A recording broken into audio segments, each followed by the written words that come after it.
ezi gurupu z'olimu twetaaga buyambi. Wano waliwo Munnayuganda munnaffe, omwana yajja mu mwezi gwa kutaano, nsaba oteekeyo ekifaananyi kye kino. Ne kampuni eyamutambuza bagiyita Top Notch, ebeera Mmengo. Top Notch ebeera Mmengo. Omwana okuva we baamusasula baakamusasulako $30,000 ag'eno, bamuwa 300 riyalo mwana gwe. Mwana muto naye yali tazimanyi, naye n'asanyuka nnyo, n'agamba bamuwadde obukadde 3.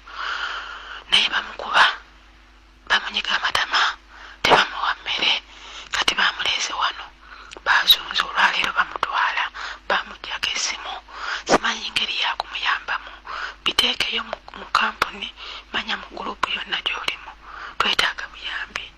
Kampuni ofiisi yeeno tagimanyi linnya.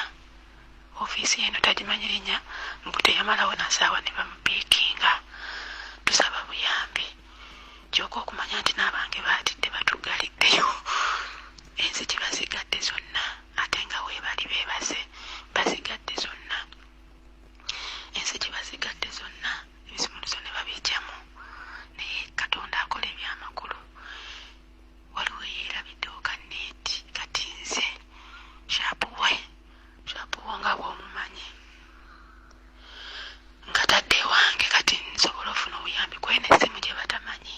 Naye ndeetaaga buyambi, nange ndi ku bunkenke saawa zino pepe. Simanyi mwana kye bagenda kuzaako, buli kaseera bamugirayo pisito mbu bagenda mutta mutabani we wa poliisi.